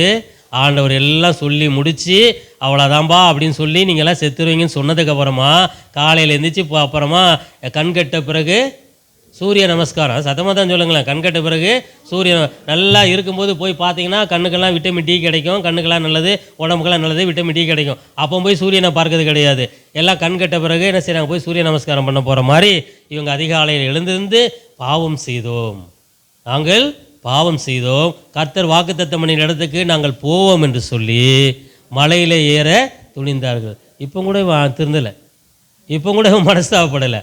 இப்போ என்ன பண்ணிட்டானா, நீ கானான் தேசத்துக்கு போக மாட்டேன்னு ஆண்டவர் சொல்லியிருந்தா நீ என்னையா சொல்கிறது கானான் தேசத்துக்கு போக மாட்டேன்னு, நாங்கள் போகிறோம் பாரு, இந்த மலையில் ஏறி அந்த பக்கம் இறங்கி கானான் தேசத்துக்கு போகிறோமா இல்லையா பாருன்னு சொல்லிட்டு இவன் என்ன செஞ்சான், ஏறி போகிறான். அதுதான் மாம்சீகம். அல்லேலூயா. அப்பவும் ஆண்டவருடைய வார்த்தைக்கு அவனால் கீழ்ப்படிய அவனுடைய மனது இடம் கொடுக்கவில்லை. அவனுடைய மனம் கடினப்பட்டது நிமித்தமாக. அதனால தான் ஆண்டவர் சொன்னார், இந்த ஜனம் முரட்டாட்டம் உள்ள ஜனம். எப்படிப்பட்ட ஜனம், முரட்டாட்டம் உள்ள ஜனம். காலையிலேருந்து அவன் சொன்னான் பாருங்க, பாவம் செஞ்சோம் அப்படின்னு சொல்லிட்டு அமைதியாக இல்லை, எப்படியாவது ஏறி என்ன செஞ்சோம் போயிடும். அப்போ அவன் சொல்கிறான், மோசே சொல்கிறான், எப்பா நீங்கள் போகாதீங்கடா, கட்டளையை மீறுகிறது என்ன, அது உங்களுக்கு வாய்க்காது, நீங்கள் உங்கள் சத்துருக்களுக்கு முன்பாக முறியடிக்கப்படாது, ஏறி போகாதிருங்க, கர்த்தர் உங்கள் கூட இருக்க மாட்டாருன்னு சொன்னான். அவன் கேட்கல. அவன் மறுபடியும் மேலே போகிறாங்க. அங்கே நடந்தது இப்போ 45ஆம் வசனத்தில், அமலேக்கியரும் கானாரியரும் அந்த மலையிலிருந்து இறங்கி வந்து அவர்களை முறியடித்து அவர்களை ஓர் மட்டும் துரத்தினார்கள். இது தேவையா அவங்களுக்கு? ஆண்டவர் சொல்லிட்டாரு, அது கேட்கறது இல்லை. அப்பவும் நம்முடைய மாம்சீகத்தினால். அதனால் கர்த்தர் ஒரு காரியத்தை உங்கள் இடத்துல சொன்னார்னு சொன்னால் மாம்சீகத்தை தயவு செஞ்சு நீங்கள் முயற்சி செய்யாதீர்கள். ஆண்டவரை தாண்டி நம்மளால் ஏதாவது செஞ்சு விட முடியும், நம்ம எப்படியாவது சாதிச்சிடலாம், நம்ம எப்படியாவது முடிச்சிடலாம். திருக்குறள் ஒன்று இருக்குது. என்ன சொல்லுது ஒரு திருக்குறள்? படித்த பசங்க சொல்லுங்கள் பார்ப்போம். முயற்சி திருவினையாக்கும் அப்படிங்கிறதெல்லாம் இல்லை, அது சம்மந்தப்பட்டதான ஒரு திருக்குறள் இருக்கிறது. சொல்லுங்கள். தெரியல. தெய்வத்தால் ஆகாத நினினும் முயற்சிதன் மெய்வருத்த கூலி தரும். திருவள்ளுவர் சொல்லியிருக்காரு. என்ன சொன்னார்? கடவுளாலே ஆகலைன்னா கூட நீ முயற்சி செஞ்சனா அடையலாம் அப்படின்னு சொல்லிட்டு. ஆனால் வேதம் நமக்கு என்ன கற்றுத் தருகிறது என்று சொன்னால், ஆண்டவர் அங்கே புல் ஸ்டாப் வச்சுட்டாருன்னா அதுக்கப்புறமா முயற்சிதன் மெய்வருத்த கூலியெல்லாம் அது ஒன்றும் தராது. புரிஞ்சிங்களா? அதனால் ஆண்டவருடைய சமூகத்தில் ஆண்டவருக்கு ஒப்பு கொடுத்து வாழுகிற அந்த வாழ்க்கை மாத்திரம்தான் உங்களுக்கு இருக்க வேண்டும் பிரியமானவர்களே. இது ஒரு சாட்சி. நம்ம பார்த்தோம் இல்லையா, எபிரேயர் 12:1 மேகம் போன்ற இத்தனை திரளான சாட்சிகள், 20 லட்சத்துக்கு மேலே ஜனங்கள், திரளான சாட்சிகள். ஒருத்தர் கூட என்ன செய்யலை, அந்த கானான் தேசத்துக்குள்ளாக அவர்கள் கடந்து போக முடியவில்லை. பிரியமானவர்களே, 40 நாளில் போய் சேர வேண்டிய இடத்துல நீ 40 நாள் சுற்றி பார்த்ததில்ல, 40 வருஷமாக நான் மாத்திரம் அலைந்து திரிங்க வனாந்தரத்தில் அலைந்து திரிந்து எல்லாருடைய பிரேதங்களும் விழுந்த அடுத்த நாள் யோசுவா 2ஆம் அதிகாரத்துக்கு வருகிறது. மோசையெல்லாம் மரித்து போயிட்டான். அப்போ ஆண்டவர் சொன்னார், மோசை கூட அதுக்குள்ளே போல, கனதேசத்துக்குள்ளே போல, ஆண்டவர் யோசுவாவை இப்பொழுது அழைக்கிறார். அப்போ தான் யோசுவா 2ஆம் அதிகாரம் 1ஆம் வசனத்தில் நாம் வாசிக்கிறோம், நூனின் குமாரனாகிய யோசுவா சித்தீமில் இருந்து வேவுகாரரிய 2 மனுஷரை ரகசியமாய் வேவு பார்க்கும்படி அனுப்பி. எல்லாம் சொல்லுங்கள். இன்னொரு 5 நிமிஷத்தில் முடிச்சிடுவேன், அவ்வளோதான். ரகசியமாய் வேவு பார்க்கும்படி. உனக்கு தெரிஞ்சு போச்சு, எல்லாருக்கும் முன்னாடி அந்த 12 பேரை அனுப்பிச்சார் மோசே. இவன் போயிட்டு மோசேட்ட சொல்லலை, ஆரோன்ட்ட சொல்ல, இருக்க எல்லாத்தையும் சொல்லி, இருக்க எல்லாத்தையும் கலகம் பண்ணி ஒரு பெரிய குழப்பத்தை உண்டு பண்ணி ஒருத்தர் கூட கானான் தேசத்துக்குள்ளே போகக்கூடாதபடிக்கு எல்லாரும் சாகிற மாதிரி 40 வருஷ சாபத்தை, ஒரு பெரிய பாதகத்தை இந்த இஸ்ரவேல் ஜனங்களை கொண்டு வந்துட்டாங்க. அதனால் இந்த டைம் அவர் கூட இருந்ததுனால, மோசை கூட இருந்ததுனால யோசித்தாரு, எப்பா 12 பேர்லாம் வேணாண்டா தம்பி, ஒரு 2 பேர் நீங்கள் வாங்க, நீங்கள் 2 பேர் மட்டும் என்ன செய்யுங்க, நீங்கள் போங்கன்னு சொல்லிட்டு அங்கே பாரான் வனாந்திரத்திலேருந்து அனுப்புனார். இப்போ சித்தீமிலிருந்து அனுப்புகிறாரு. 2 பேரை ரகசியமாய் வேவு பார்க்கும்படி, ரகசியமாய் வேவு பார்க்கல, ரகசியமாய் வேவு பார்க்கும்படி அனுப்பினார். பிரித்து வாசிக்கணும் இல்லையா? சீக்கிரட்டாக என்ன செய்கிறாரு, 2 பேர் அனுப்புகிறாரு. இவர் அனுப்புறதே வேறு யாருக்குமே தெரியாது. அவங்க 2 பேர் போனாங்க. அந்த 2:24 நம்ம வாசிக்கிறோம், கர்த்தர் தேசத்தை எல்லாம் நம்முடைய கையில் ஒப்பு கொடுத்தார், தேசத்தின் குடிகளெல்லாம் நமக்கு முன்பாக சோர்ந்து போனார்கள் என்று அவனோடே சொன்னார்கள். அல்லேலூயா. இவன் தனியாக அனுப்புனா, வேவு பார்த்த 2 பேர் வந்தாங்க. அவன்கிட்ட சொல்லிட்டாங்க, அப்போ நாங்கள் போனோம், தேசம் சூப்பராக இருக்குது, ஆண்டவர் அவங்கெல்லாம் பயந்து போயிருக்கிறாங்க, நம்ம போனால் நம்ம ஜெயித்திடலாம். இந்த பாடத்தை யோசுவா அந்த என்னாகாமம் 13ஆம் அதிகாரத்திலேருந்து அவர் கற்றுக்கொண்டார். அல்லேலூயா. அதுதான் சொல்கிறோம், இத்தனை திரளான சாட்சிகள். இன்றைக்கி நான் ராகாப்பை பற்றி பேசலான்னு வந்தேன், 1 மணி நேரம் ஓடி போச்சு. அடுத்த வாரம் நம்ம ராகாப்பை பற்றி இன்னொரு நாள் கிடைக்கும்போது நான் பேசுகிறேன். அப்போது ஒரு வேதத்தில் இத்தனை திரளான சாட்சிகளை ஆண்டவர் வைத்திருக்கிறார். அதில் ஒரு பெரிய சாட்சி தான் யாருன்னா, அந்த 20 லட்சம் ஜனங்கள். அந்த ஜனங்கள் கடைசியில் கானான் தேசத்துக்குள்ளே போய் சேரவே முடியாமல் போய்விட்டது. எல்லாருடைய பிரேதங்களும் விழுந்து தீரும் மட்டும் 40 வருஷங்கள் அந்த வனாந்தரத்தில் அவர்கள் சுற்றி கொண்டே வந்தார்கள். ஆனால் 2 பேர் விசேஷித்த ஆவியுடையவர்கள் ஆனார்கள், ஆண்டவரை நம்பினார்கள், ஆண்டவர் மேலே விசுவாசம் வச்சாங்க. அந்த 2 பேர் சொல்லலாம், நல்ல போராட்டத்தை போராடினேன், ஓட்டத்தை முடித்தேன், விசுவாசத்தை காத்து கொண்டேன். அந்த 2 பேருக்காக ஆண்டவர் ஜீவக்கிரீடத்தை அந்த கானான் தேசத்தில் வச்சிருந்தார். இன்றைக்கும் பரம கானானை நோக்கி நம்ம ஒரு கிறிஸ்தவனுடைய வாழ்க்கையும் பரம கானானை நோக்கி இருக்கிறது. அந்த பரம கானானுக்குள்ளாய் நாம் போய் சேர்ந்து நம்முடைய ஓட்டத்தை முடித்து ஜீவ கிரீடத்தை நாம் பெற்றுக்கொள்வோம். ஆண்டவர் செஞ்ச எத்தனையோ அற்புத அடையாளங்களை பார்த்த ஜனங்கள், 10 முறை ஆண்டவரை பரிசுத்தை பார்த்த ஜனங்கள், ஆனாலும் கடைசியில் கொடுத்து அதையும் கூட என்ன செய்யலை, அந்த சான்ஸையும் கூட அவங்க அவர்கள் செய்ய முடியாமல் அதிலும் ஆண்டவருக்கு விரோதமான காரியத்தை செய்து மலையின் மேலே ஏற துணிந்து அவர்கள் துரத்தப்பட்டார்கள், முறியடிக்கப்பட்டார்கள் என்று சொல்லி பார்க்கிறோம். எனவே இந்த காலை வேளையில் ஆண்டவருக்காக நாம் வாழ வேண்டும் என்று சொன்னால், அந்த ஓட்டத்திலே ஆண்டவர் நமக்கு வைத்த ஓட்டத்தை நாம் வெற்றிகரமாக ஓடி முடித்து அந்த ஜீவ கிரீடத்தை பெற வேண்டும் என்று சொன்னால், இந்த காலை வேளையிலே நம்முடைய விசுவாசம் வளர வேண்டும். அந்த விசுவாசத்தை நாம் வர்த்திக்க பண்ண முடியாது. ஆண்டவருடைய சமூகத்திலே காத்திருந்து வேத வாசிப்பின் மூலமாக, ஆண்டவருடைய வார்த்தையை அனுதினமும் தியானிப்பதன் மூலமாக, ஜெபிப்பதன் மூலமாக, ஆவியானவருடைய சமூகத்திலே ஆவியானவரோடு கூட இணைந்து நாம் ஆராதிப்பதன் மூலமாக அந்த விசுவாசத்தை நாம் வர்த்திக்க பண்ண முடியும். தேவனாகிய கர்த்தர் அப்படிப்பட்டதான கிருபைகளை இந்த வருகின்ற வருஷத்திலே நமக்கு தரப்போகிறார். அல்லேலூயா. இந்த 2026 வருஷம் நாம் ஓட்டத்தை ஓடி ஜெயித்து ஆண்டவருடைய சமூகத்திலே ஜீவ கிரீடத்தை பெறுகிற வருஷமாக இருக்க போகிறது. அல்லேலூயா.